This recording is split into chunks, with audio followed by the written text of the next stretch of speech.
하나님께서 우리에게 주시는 말씀은 신약 성경 고린도 후서 1장 3절에서 7절까지 말씀입니다.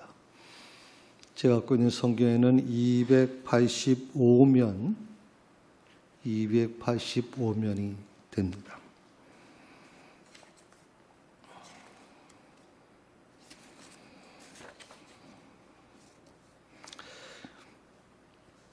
다 찾으셨으면 자리에 일어나셔서 하나님의 말씀을 들으시기 바랍니다.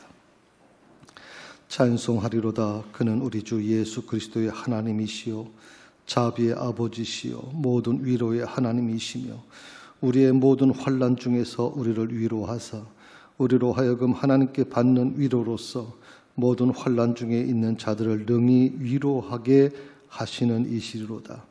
그리스도의 고난이 우리에게 넘친 것 같이 우리가 받는 위로도 그리스도로 말미암아 넘치는도다. 우리가 환난 당하는 것도 너희가 위로와 구원을 받게 하려는 것이요 우리가 위로를 받는 것도 너희가 위로를 받게 하려는 것이니 이 위로가 너희 속에 역사하여 우리가 받는 것 같은 고난을 너희도 견디게 하느니라. 너희를 위한 우리의 소망이 견고함은 너희가 고난에 참여하는 자가 된 것 같이 위로에도 그러할 줄 알미라. 이것이 하나님의 말씀입니다. 아멘.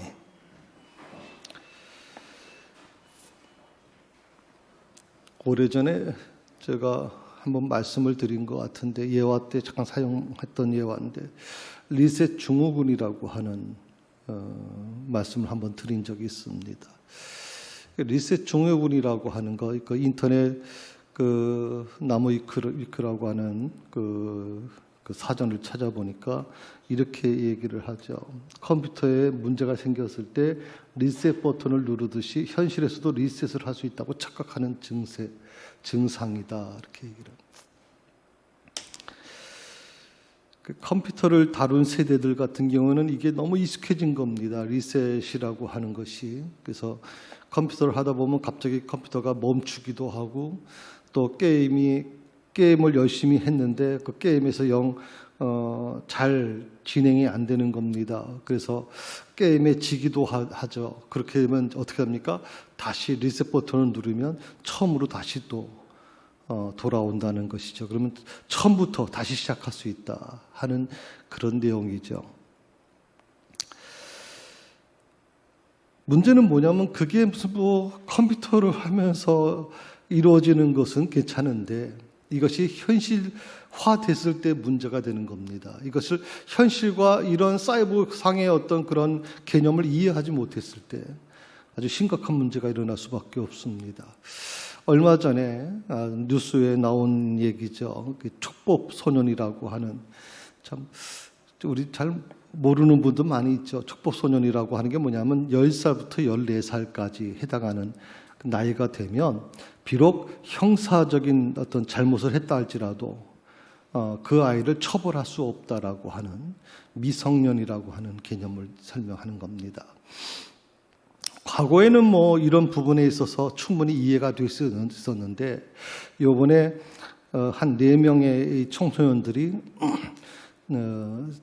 고급차를 훔쳐서 광란의 질주를 하게 되죠. 그래서 여러 대를 막 들이받고 경찰차까지 막 들이받고 그래서 결국에는 다행히 이제 경찰이 그 차를 멈추게 되고 그 차에서 이제 그 아이를 체포하게 됩니다. 근데 그 애들을 체포하고 나서 아주 경찰들이 놀란 게 뭐냐면 이 아이들이 한참 어린 애들이라는 겁니다. 초등학생들도 있고 중학생 초에 있는 애들입니다. 나이가 13살, 12살.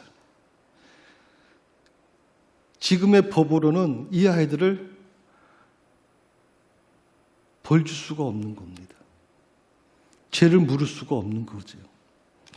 근데 더 충격적인 건 뭐냐면 이 아이들의 그 과거의 흔적이 이 한 건만 있는 게 아니라 지금까지도 여러 건의 그런 것을 이제 해왔다는 거거든요.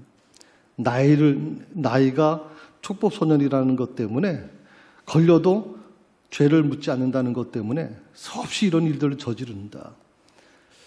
그래서 요즘에 이번 국회에서는 나이를 줄이고 형사적인 어떤 그런 일을 저질렀을 때는 그 책임을 반드시 묻는 법을 개정하겠다 지금 얘기를 하고 있습니다만은 그 경찰이 이 아이들에게 물었습니다. 왜 그렇게 그 차를 운전면허도 없이 왜 이렇게 했느냐 했더니 컴퓨터 상에서 운전을 해본 겁니다. 컴퓨터 상에서 운전을 했는데 너무 재밌어가지고 이걸 현실적으로 해보고 싶어서 차를 훔쳤다 하라고 얘기를 하고 있거든요.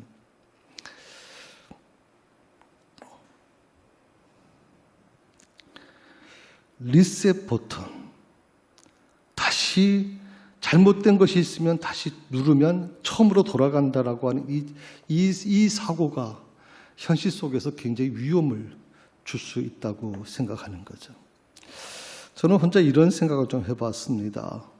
우리에게 찾아온 고난, 나에게 찾아온 고난도 리셋 기능이 있으면 얼마나 좋을까. 너무나도 힘들고 어려워요. 도저히 어떻게 해볼 수가 없어요. 앞뒤가 꽉 막혀서 어디로 대체 피할 수 있는 길도 알 수가 없어요. 길이 다 막혔다고 생각을 했어요.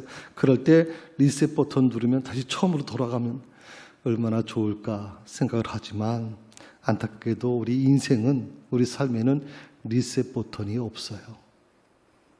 리셋 버튼이 없어요.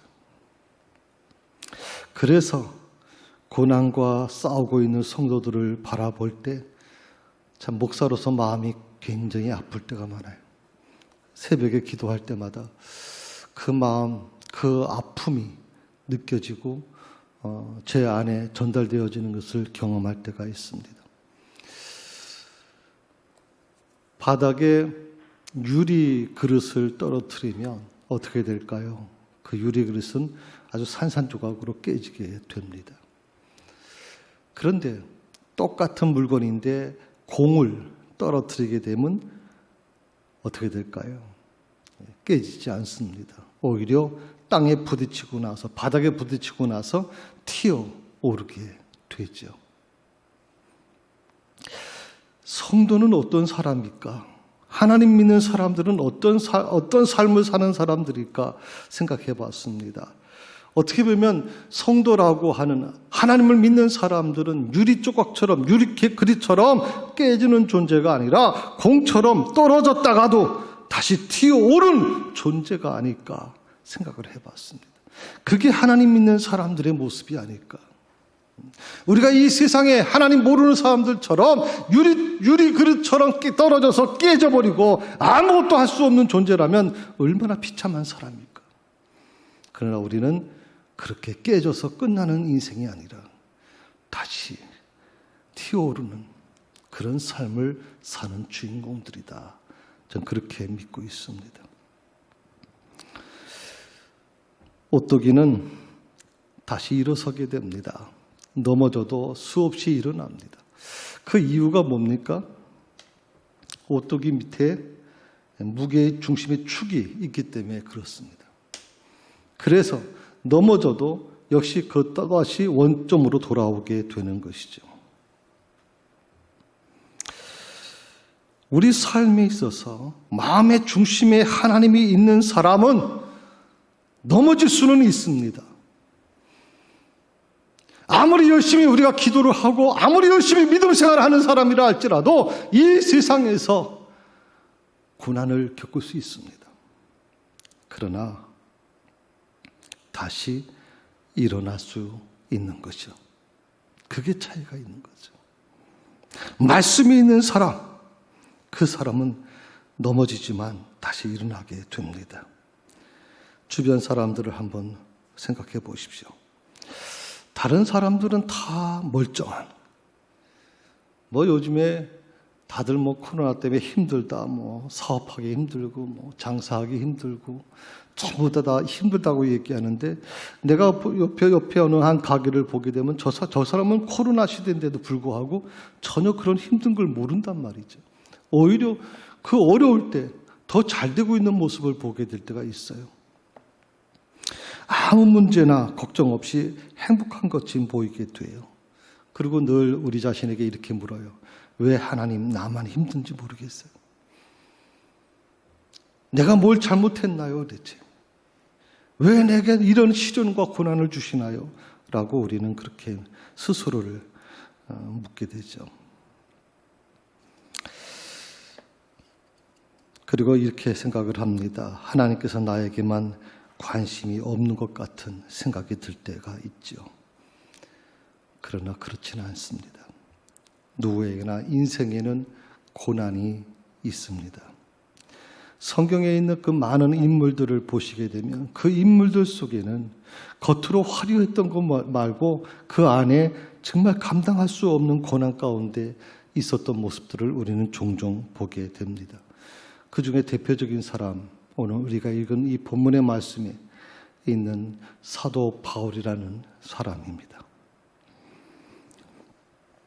바울은 예수님을 믿지 않았다면 그 인생은 정말 잘 나가는 인생이라고 저는 생각을 합니다. 그는 유대교 안에서만 있었고, 그리고 그 원래 갖고 있던 신앙, 유일신, 하나님에 대한 신앙만 가지고 있었으면 그는 뭐 더 이상 부족함이 없이 살 수 있었을 겁니다. 모든 인생, 모든 미래가 보장되어 있었습니다. 그런데 그가 다메섹에서 예수님을 만나게 되고 그때부터 그 인생은 참 감당할 수 없을 정도의 힘든 고난의 시기가 진행되게 되죠. 고린도후서 11장 26절, 27절에 있는 말씀 한번 같이 한번 보실까요? 저도 한 8가지 사도 바울이 이제 자신이 겪었던 어려움에 대한 얘기를 합니다. 그 중에 첫 번째가 뭐냐면 강의 위험이었다 이렇게 얘기합니다. 강의 위험. 두 번째가 강도의 위험이고, 세 번째가 동족 같은 유대 민족의 위험이었고, 네 번째가 이방인들의 위험, 다섯 번째가 도시의 위험과 광야의 위험, 그리고 바다의 위험과 거짓 신자들의 위험을 내가 당했다 그렇게 얘기를 합니다. 그리고 그 다음에 27절을 보게 되면 이렇게 얘기하죠. 뜬 눈으로 밤을 지새운 적도 여러 번이었고 줄이고 목마르고 수없이 굶고 추위에 떨었고 헐벗기도 하였다. 왜? 예수 믿어서. 예수만 믿지 않았으면 이런 일은 일어날 수가 없었죠. 그는 최고의 학부를 졸업했고 그의 집안은 명문 집안이고 그의 미래는 대제사장에 의해서 산헤드린에서 그야말로 바울은 정말 뻗어나갈 수 있는 길이 전부 다 열려 있었음에도 불구하고 그는 예수 믿어서 이렇게 험한 일을 겪게 됩니다. 뜬 눈으로 밤을 지새우고 줄이고 목마르고 수없이 굶고 추위에 떨고 헐벗던 그 삶에 대한 부분, 고난에 대한 부분을 바울이 솔직하게 얘기하게 되죠. 그럼에도 불구하고 바울은 이렇게 얘기합니다. 그 고난들 때문에 나는 낙심하지 않았다는 겁니다. 오히려 바울은 그 고난이 위로를 위한 통로였다고 그렇게 고백합니다. 위로를 위한 통로. 오늘 저는 그 설교 제목에도 그렇게 얘기했죠. 고난은 위로를 위한 통로다. 이 고백을 할 수 있는 사람은 참 전 대단한 믿음의 사람이라고 생각을 합니다. 고난 중에 있으면 아무것도 보이지 않습니다. 고난 중에 있으면 정말 어떤 사람의 말도 위로가 되질 않습니다. 그런데 그 고난을 위로를 위한 통로라고 고백하는 이 놀라운 사실을 우리가 보게 되죠. 4절 말씀 한번 같이 읽습니다. 우리의 모든 환난 중에서 우리를 위로하사 우리로 하여금 하나님께 받는 위로로서 모든 환난 중에 있는 자들을 능히 위로하게 하시는 이시리로다. 아멘. 우리의 모든 환난 중에서 우리를 위로하신다. 그래서 고난은, 환난은 오히려 위로를 위한 통로라고 그렇게 받아들인 거죠. 고난이 있었기 때문에 하나님을 의지하게 되었다는 겁니다. 고난으로 인해서 하나님의 위로를 경험하게 되었다는 것입니다. 우리 자신을 한번 돌아보십시오. 고난이 있었기 때문에 하나님 앞에 나올 수 있었습니다. 고난이 없었다면 기도의 자리에 나오지 않았을 겁니다. 너무나도 힘들고 어려워서 사람들의 어떤 말이나 사람들의 어떤 위로가 나의 위로가 되지 못했을 때, 그 고난 속에서 어떻게 해볼 줄 모르는 절박함 속에서 오직 하나님만이 나와 소통이 되는 가장 유일한 길이었다고 믿는 그런 삶이 우리 삶에 있었을 것입니다.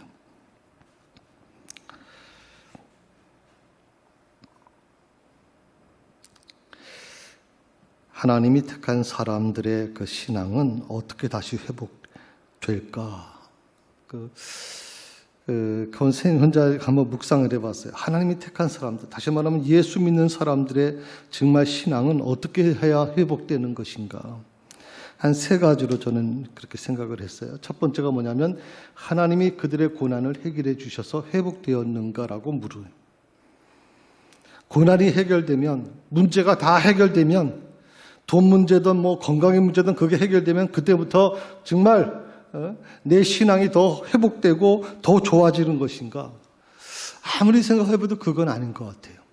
오히려 그 고난 속에서 오히려 내 신앙은 더 아름답게 빛났고 그 고난 속에 오히려 신앙이 더 확고해졌다고 생각하거든요. 문제가 해결받았기 때문에 신앙이 회복된 것은 아니라고 생각을 합니다. 두 번째로 뭐냐면 그들은 오히려 고난 속에서 하나님을 만났다고 하는 것이죠. 고난 속에서 하나님을 만났다. 정말 고난 속에 있는 사람들은요, 하나님 앞에 나가서 하나님과 기도를 통해서 서로 교제를 나눌 때 그저 밋밋하게 이렇게 대화를 하지 않습니다. 정말 고난 속에 있는 사람들은 처절하게 합니다. 정말 처절하게 하거든요. 그래서 어떻게 보면 우리에게 신앙이 고난 속에서 더 하나님을 만나게 되는 것이다. 그 3번째는 뭐냐면 하나님이 택한 사람들의 신앙이 어떻게 회복되느냐 하면 하나님 안에 거할 때 이해가 아닌 믿음으로 회복된다. 저는 이게 굉장히 중요하다고 생각을 해요. 많은 사람들이 이해하려고 그래요. 이해를 통해서 그것을 해결할 수 있다고 믿어요. 예? 고난이 왔을 때 그 고난을 이해하려고 하는데 그 이해하는 것 가지고는 안 된다 이 말이죠. 이해가 아닌 믿음으로 회복되는 것이다. 믿음.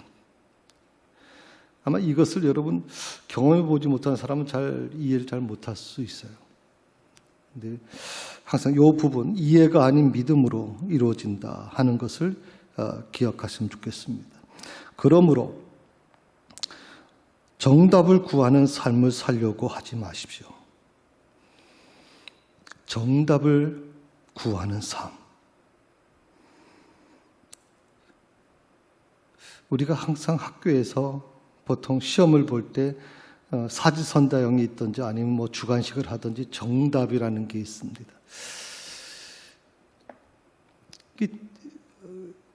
선생님이 원하는 그런 원칙에 의해서 정답을 적어야만 거기에 이제 맞았다는 표시가 이루어지게 되고 성적이 올라가게 됩니다. 그런데 대학에 가면요, 좀 달라집니다. 대학에는 정답이라고 하는 게 특별할 게 없습니다. 우리 형제 그렇잖아요? 네. 물론 영문과니까 좀 다르겠지만 저는 가면 A3 용지를 하나 줘요. 그리고 문제가 딱 한 문제가 나와요. 이러한 문제에 대해서 당신의 생각을 기록하십시오라고 하는 거예요. A3 용지 앞뒤가 다 비어 있는데 맨 위에 딱 문제 한 구절만 있어요. 당신의 생각을 적으라. 앞뒤면을 꽉 차서 제출하면요, 교수가 볼 때 정답이라고 하는 개념으로 보는 게 아니에요. 우리 삶이 자꾸만 이 정답을 얻고자 하는, 정답에 머물려고 하는 그런 삶을 사는 분들이 많아요. 물론 그게 틀렸다는 게 아니에요. 그러나 이 정답이라고 하는 이것을 구하는 삶을 살게 되면 그 바운드리가 좁아질 수밖에 없어요. 정답을 구하는 삶이 아니라 거기서 한 덩 더 넘어가서 대신 하나님의 뜻을 구하는 삶을 하나님의 뜻을 구하는 삶. 그게 우리 믿는 자들이 반드시 가져야 될 부분이에요. 세상 사람들은, 하나님 모르는 사람은 정답을 구하는 삶을 살 수 있지만 또 그런 사람들을 가르쳐 우리는 굉장히 모범적인 사람이고 굉장히 아주 착실한 사람이라고 얘기하지만 우리 하나님 믿는 사람들은 정답을 구하는 삶에 멈추면 안 돼. 하나님의 뜻을 구하는 삶을 살아야 된다. 오늘 말씀에는요, 특이한 현상이 있어요. 그게 뭐냐면 위로라는 단어가 여러 번 나와요. 위로라는 단어. 몇 번 나오시는지 아시겠어요? 오늘 고린도후서 1장 3절에서 7절까지 위로라는 말이 계속 나와요. 제가 한번 세봤더니 총 몇 번이 나오냐면 10번이 나와요. 불과 다섯 절밖에 안 되는 속에서 위로라는 말이 대부분 놀랍게도 10번 가까이 나와요.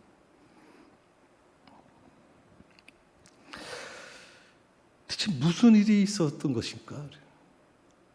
사도 바울이 대체 무슨 일을 겪었기에 위로라는 말을 계속적으로 지금 고백하고 있는가? 고린도 교회는 사도 바울이 세운 교회입니다. 그 지도가 나왔습니다마는 이 고린도라고 하는 이 지역은 굉장히 중요한 이유가 뭐냐면 이 마게도니아부터 해는 헬라 지역 전체를 복음화시키는 아주 중요한 위치에 있는 곳입니다. 이 고린도라고 하는 것을 통해서 모든 해안에 모든 어선들이 들어오게 되고 온갖 무역품들이 이 고린도를 통해서 들어와서 육지로 통과하게 됩니다. 그래서 이 고린도 교회는 굉장히 중요한 위치에 있던 교회거든요. 그런데 이 고린도 교회에 문제가 생긴 겁니다. 분명 제가 말씀을 드린 것처럼 고린도 교회는 사도 바울이 직접 선교하면서 세운 교회입니다. 그런데 교회 안에 바울을 반대하는 사람들이 생겨났습니다. 이들은 세력을 형성하게 되고 바울을 비판하는 여론을 조성하게 됩니다. 그게 몇 가지가 있는데 도표 좀 보시겠어요? 사도 바울이 고린도 교회의 교인들, 자기를 반대하는 사람들의 그 주장인데 거기 보면 한 9가지가 나와 있습니다. 첫 번째가 뭐냐면 약속을 제대로 안 지킨다. 사도 바울에 대해서 그렇게 얘기하는 거예요. 그래서 고린도서 1장 15절부터 나오고요. 두 번째가 뭐냐면 공식적인 추천서 없이 사역을 한다. 그러니까 우리가 알잖아요. 사도 바울은 예수 믿는 사람을 핍박하던 사람이 있잖아요. 그런데 그가 어느 날 다메섹에서 예수를 만나고 나서 갑자기 예수님께서 나를 부르시고 나로 사도로 삼으셨다라고 얘기하는 게 사람들이 믿지를 못하는 거예요. 그래서 추천서 없이 사역을 한다 그래서 이걸 반대하는 거고요. 세 번째가 뭐냐면 헌금을 자기 마음대로 유용한다. 난 지금 이 부분에 대해서 굉장히 제가 좀 놀랐어요. 사도 바울은 온전히 주님을 위해서 헌신했던 사람이에요. 얼마든지 부귀영화를 누릴 수 있었음에도 불구하고 예수 그리스도를 믿고 예수 그리스도를 받아들이고 그 사역 감당하기 위해서 모든 걸 내려놓은 사람이에요. 어떻게 보면 저는 이 사도 바울이라는 사람을 보면서 참 때로는 인간적으로는 안 됐다는 생각을 했거든요. 그가 천막 끼우는 일을 하지 않습니까? 그는 가멜리엘 문화의 사람이에요. 가만히만 있어도 그 집안이 최고 명문 가문이기 때문에 로마 시민권까지 갖고 있기 때문에 얼마든지 장래가 촉망되는 사람이었어요. 그걸 예수 믿는 것 때문에 다 포기한 사람이거든요. 그런데 놀랍게도 고린도 교회, 본인이 세운 교회의 교인들이 뭐라고 하냐면 헌금을 자기 마음대로 유용했다라고 모략을 해요.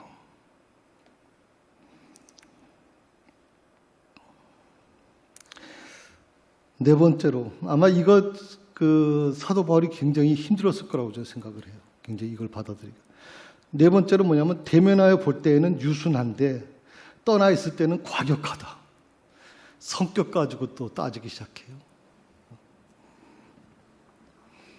다섯 번째로, 예수님의 사도가 아니다. 사도는 예수님과 함께 동고동락했던 유다를 뺀 11명이 사도지 너는 사도가 아니야 라고 얘기하는데 왜 너는 사도라고 하는 말을 자꾸만 쓰느냐라고 하는 것에 대해서 비판하고 있는 거고요. 여섯 번째로, 언사가 독선적이고 권위적이다. 말투를 얘기하는 거예요. 말투. 사도 바울의 말투가 굉장히 독선적이고 권위적이다. 일곱 번째로, 말이 어눌하고 볼품없다. 참 사람의 약점을 끌어내려면 별의별 걸 다 끌어냅니다, 세상에. 여덟 번째로, 고린도 교회를 사랑하지 않는다. 아니, 본인이 세운 교회를 왜 사랑하지 않겠습니까? 그런데 사랑하지 않는다고 그렇게 말을 돌리고요. 아홉 번째로, 이건 세 번째하고 더 비슷하죠. 구제 헌금을 빙자해서 목돈을 뜯어내려고 하는 자다.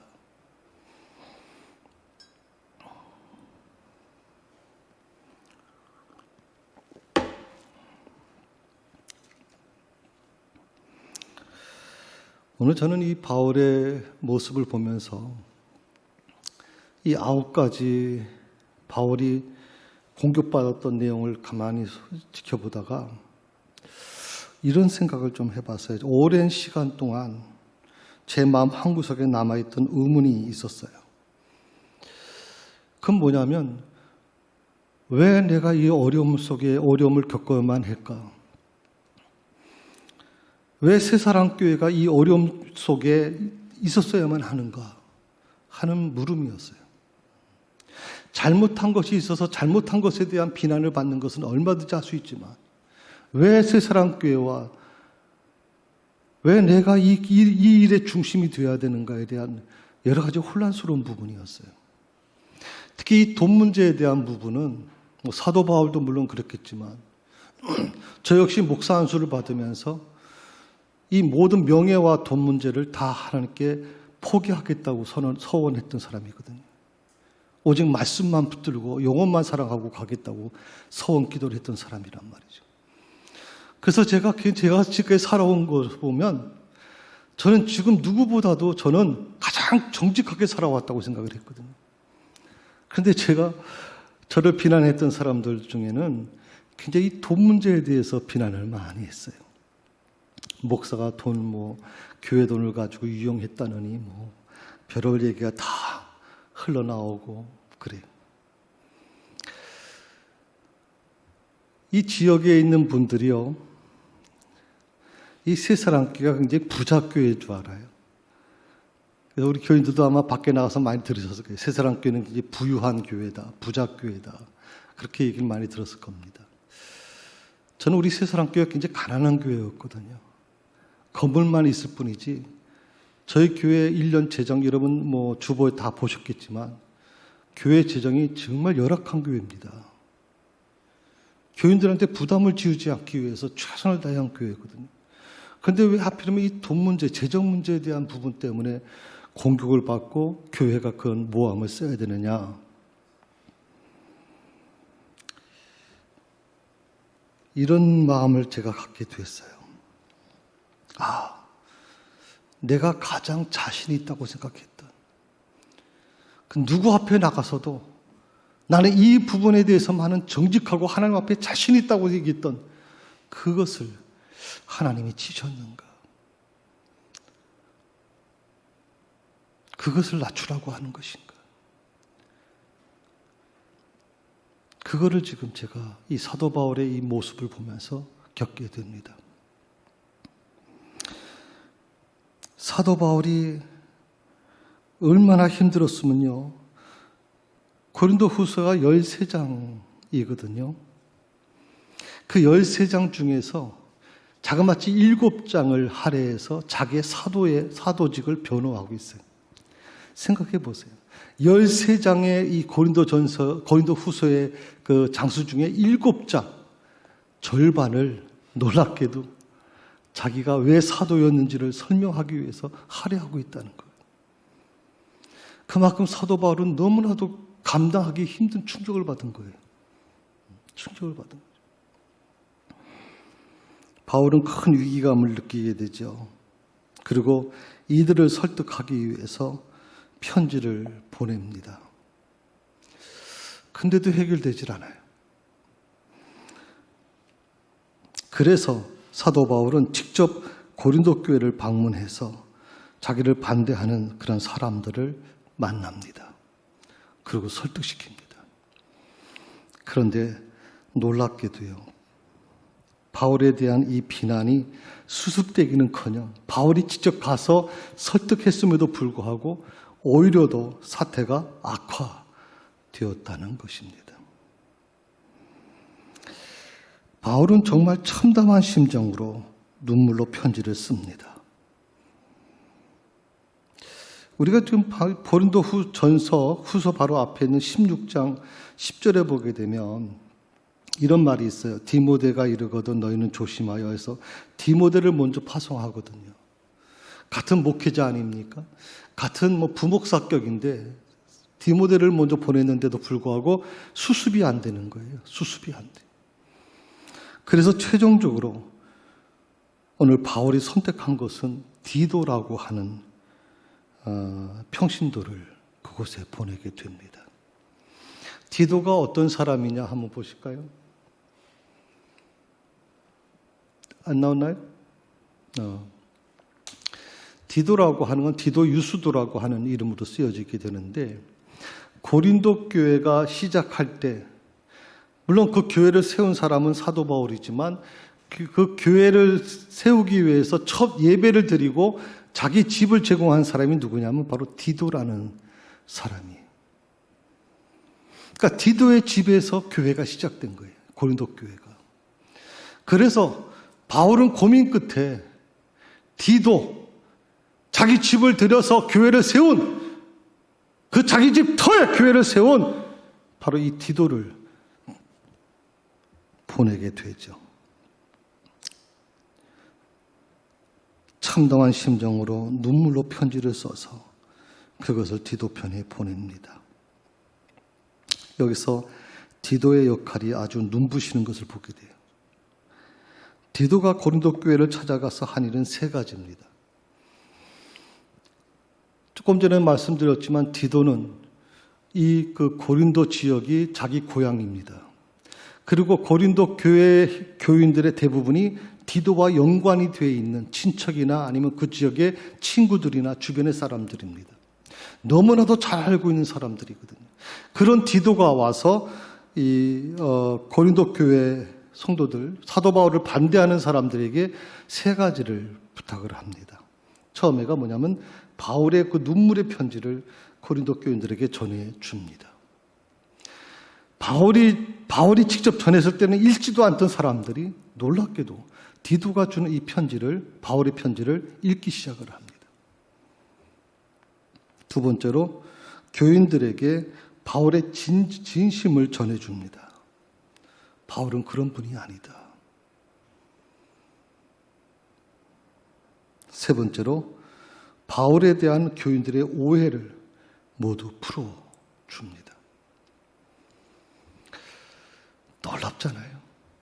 사도 바울 본인도 해결할 수 없었던 일을 놀랍게도 디도라고 하는 한 평신도를 통해서 그 일을 바꿔가시는 모습을 보게 되는 거예요.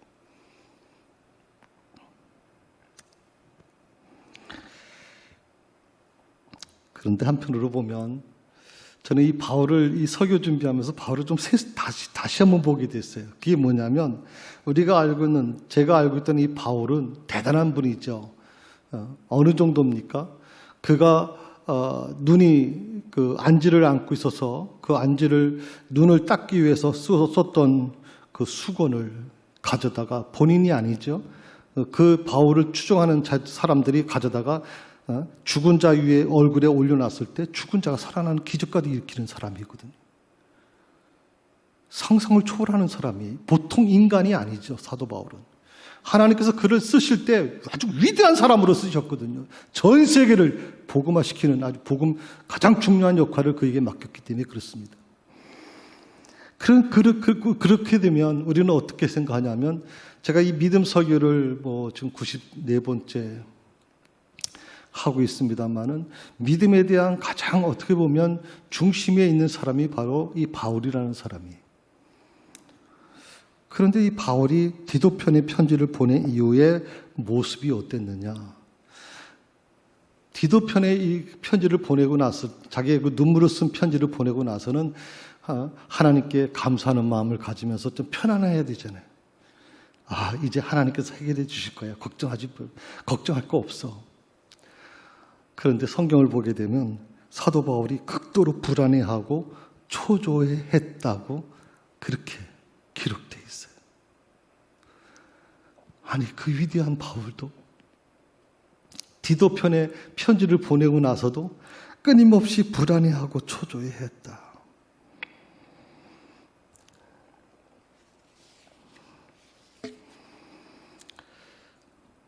이때 디도에게서 기쁜 소식이 들려와요. 모든 문제가 다 해결됐다는 거예요. 사도 바울이 이 디도의 그 보고를 받고 나서는 막 뛸 듯이 기뻐요.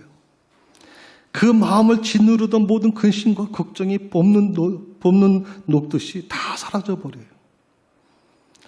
바울은 그 벅찬 감격으로 고린도 교회에 다시 편지를 쓰게 되죠. 그리고 오늘 편지 첫머리에 위로라는 단어를 계속 기록하고 있는 거예요. 그건 어떻게 보면 자신의 간증에서 나오는 말이라고 생각해요. 자신의 간증. 그가 얼마나 불안해하고 얼마나 초조했으면 그 위로를 주시는 하나님을 생각하며 이 말씀을 기록하고 있을까 하는 거고요. 우리가 살아가다 보면, 신앙생활을 하다 보면 교회에서 어떤 일이 일어날 수 있어요. 또 개인에게도 어떤 일이 일어날 수 있어요. 그때 우리가 항상 조심해야 될 게 뭐냐면, 아까도 제가 말씀을 드렸지만 정답을 구하려고 하지 말고 어떻게 한다고 그랬어요? 하나님의 뜻을 구하라 그랬어요. 정답을 구하려고 하지 말고. 무엇이 잘못되고 무엇이 잘된 것인가를 따지지 말라는 거예요. 그것은 세상 사람들이 하는 해결법이고요. 바울은요, 자신에 대한 그 오해 때문에 다투게 된 이 모든 과정에서 혹시라도 교회가 잘못될까 봐, 그게 바울의 가장 근심이었어요. 관심의 대상이었어요. 교회가 잘못될까 봐. 교회가.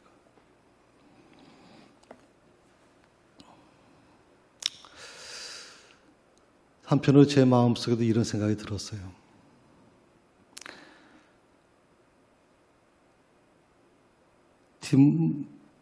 바울에게 디모데를 보내도 안 되던 것이 디도라고 하는 한 평신도를 통해서 해결하셨던 하나님께서, 만약 새사랑교회가 어려움이 있을 때 저는 디도와 같은 성도가 있었다면 어떻게 됐을까 하는 생각을 해봐요. 디도와 같은 성도가 있었다면.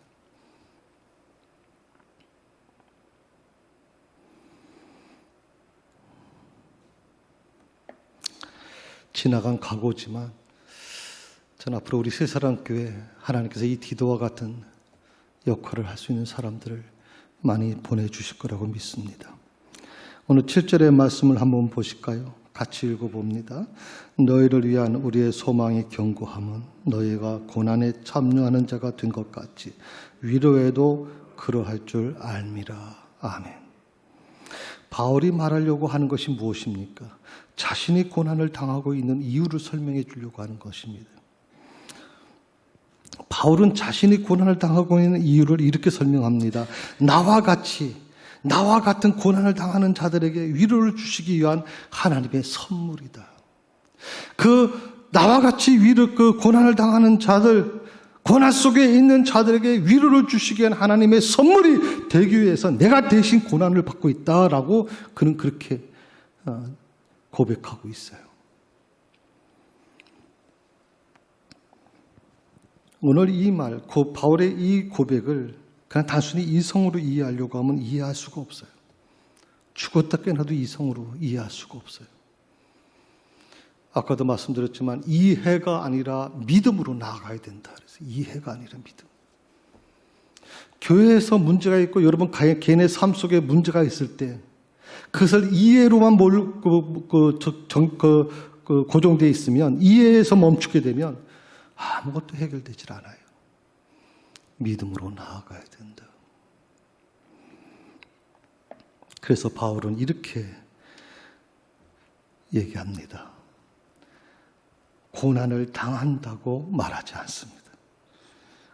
우린 보통 우리가 고난을 받게 되면 나는 고난을 당하고 있어 라고 얘기하는데, 고난을 당한다고 그렇게 표현하지 않고 뭐라고 표현해요? 고난에 참여한다라고 그렇게 말하고 있습니다. 고난에 참여한다. 고난을 당한다라고 하는 것에 머물게 되면 어떻게 보면 자기 스스로의 어떤 그런 모습에 빠져가지고 자기 자신만 위로하려고 하겠죠. 그리고 늘 남을 탓할 수밖에 없을 거예요. 그런데 고난에 참여한다라고 고백할 때는 달라지는 거죠.